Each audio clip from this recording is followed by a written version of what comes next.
नमस्कार दोस्तों। सीबीएसई ने 10th और 12th के बोर्ड्स एग्जाम्स को लेके एक नया अपडेट दिया है, जिसमें उन्होंने बताया है कि 10th और 12th के बोर्ड एग्जामिनेशन अभी साल में 2 बार कराने पे विचार कर रही है। इसके लिए उन्होंने एक पब्लिक नोटिफिकेशन निकाला है और एक ड्राफ्ट पॉलिसी अपनी साइट पे होस्ट किया गया है। आज के इस वीडियो में हम इसी पे चर्चा करेंगे कि इससे विद्यार्थियों को क्या क्या बेनिफिट्स होगा और उनकी जो ड्राफ्ट पॉलिसी है उसमें उन्होंने क्या की पॉइंट्स दिए हैं। चलिए देखते हैं। अगर आपको वीडियो अच्छा लगे तो लाइक और सब्सक्राइब का बटन दबाइए। सीबीएसई ने 25 फरवरी को एक पब्लिक नोटिफिकेशन निकाला, जिसमें उन्होंने बताया कि न्यू एजुकेशन पॉलिसी जो गवर्नमेंट ऑफ इंडिया ने जुलाई 2020 में लागू किया था, उसको इनलाइन करने के लिए 10th और 12th के एग्जाम्स ड्यूअल एग्जामिनेशन पैटर्न पे कराने पे विचार कर रही है। इसके लिए उन्होंने एक ड्राफ्ट पॉलिसी बनाया है और वो सीबीएसई के सारे स्कूल्स को भेजा गया है। इसके बाद में जो वहां से स्कूल से जैसे ही उनको सुझाव रिसीव होंगे, उसके बाद में इसको फाइनलाइज किया जाएगा। इस ड्राफ्ट पॉलिसी में भी स्टूडेंट्स के लिए बहुत सारे बेनिफिट्स इंक्लूड किए गए हैं, जिनमें मैं आज आपको 5 की बेनिफिट्स के बारे में बताऊंगा। जैसा कि आप देख रहे हैं कि सीबीएसई ड्यूअल एग्जामिनेशन से विद्यार्थियों को बहुत सारे बेनिफिट है, लेकिन इनमें मेन जो की पॉइंट्स है वो आपको मैं यहाँ पे एलोबरेट करता हूँ। फर्स्ट है कि 2 एग्जामिनेशन सेशन। प्रत्येक विद्यार्थी को बोर्ड एग्जामिनेशन देने का 2 मौके मिलेंगे। फर्स्ट एग्जाम होगा फरवरी में, सेकंड एग्जाम होगा मई में, लेकिन इसके बाद में कोई सप्लीमेंट्री एग्जाम नहीं होगा। सेकंड है बेस्ट स्कोर कंसिडर्ड।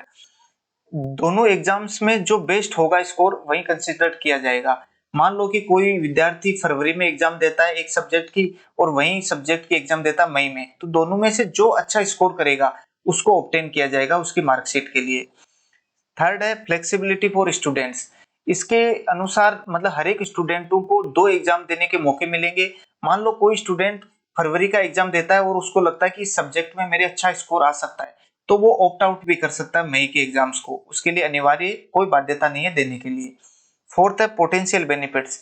मेन जो बेनिफिट्स है वो यही है, जिसमें क्या होगा कि स्टूडेंटों का जो प्रेशर लेवल है वो रिड्यूस होगा, स्ट्रेस कम होगा। इसके लिए ही ये पैटर्न लाया गया है।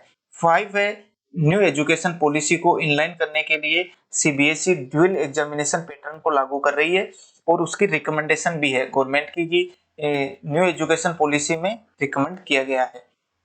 इसके लिए उन्होंने जो ड्राफ्ट पॉलिसी बनाई है उसके बारे में भी मैं आपको बताता हूं कि उसमें उन्होंने क्या की पॉइंट्स डाले हैं। जैसा कि आप देख रहे हो कि न्यू एजुकेशन पॉलिसी की जो ड्राफ्ट स्कीम है वो मैं कंप्यूटर स्क्रीन पे ओपन किया है, जिसमें उन्होंने बताया कि न्यू एजुकेशन पॉलिसी 2020 की रिकमेंडेशन के बाद में ही उन्होंने इस पे फैसला दिया है और नेप की उन्होंने जो रिकमेंडेशन है वो डाली हुई है। उसके बाद में उन्होंने जो एग्जिस्टिंग एग्जाम पैटर्न है जिसमें कितना टाइम लगता है, टाइम फ्रेम में कितने में होता है, वो डाला गया है। इसके बाद में उन्होंने हाइलाइट्स किए हैं कुछ पॉइंट्स। जैसे फर्स्ट पॉइंट है कि क्लास 10th और 12th के जो एग्जामिनेशन होंगे वो 15 फरवरी के फर्स्ट ट्यूसडे से होंगे। इसके बाद में उन्होंने बताया कि जो मेन स्ट्रीम के जो भी सब्जेक्ट्स है उनके एग्जाम फिक्स डेट को होंगे और जो आपको ग्रुप मिलेंगे जैसे एक रीजनल लैंग्वेज का होगा और अदर एग्जाम का जो ग्रुप होगा उनके आप किसी डेट को भी चूज कर सकते हो, लेकिन जो मेन स्ट्रीम के एग्जाम्स होंगे वो फिक्स डेट को ही होंगे, उसमें कोई भी रीजनल हॉलीडे वगैरह इंक्लूड नहीं होगा। इसके बाद में हम आगे चलते हैं तो आप देखोगे कि नेक्स्ट जो की पॉइंट है उसमें उन्होंने बताया कि जो ड्यूअल एग्जामिनेशन पैटर्न है उसमें कोई सप्लीमेंट्री एग्जाम नहीं होगा। फर्स्ट जो फरवरी में एग्जाम होगा वो मेन एग्जाम होगा और जो मई में एग्जाम होगा उसको इम्प्रूवमेंट एग्जाम बोलो और एज ए सप्लीमेंट्री एग्जाम। इसके बाद में उन्होंने बताया कि फर्स्ट एग्जाम जो होगा उसके बाद में कोई पासिंग मार्क्स इशू नहीं किए जाएंगे। जो मार्क्स ऑब्टेन होंगे उनको डिजी लॉकर पे अपलोड कर दिया जाएगा ताकि कोई भी स्टूडेंट नेक्स्ट क्लास में एनरोल हो सके।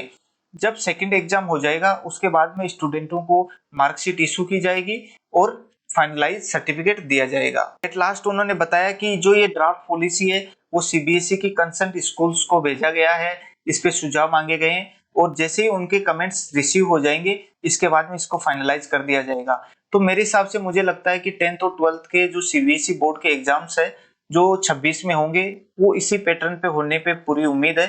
तो ऐसे ही इंफॉर्मेटिव वीडियो देखने के लिए मेरे चैनल को सब्सक्राइब कीजिए और लाइक का बटन प्रेस कीजिए। धन्यवाद।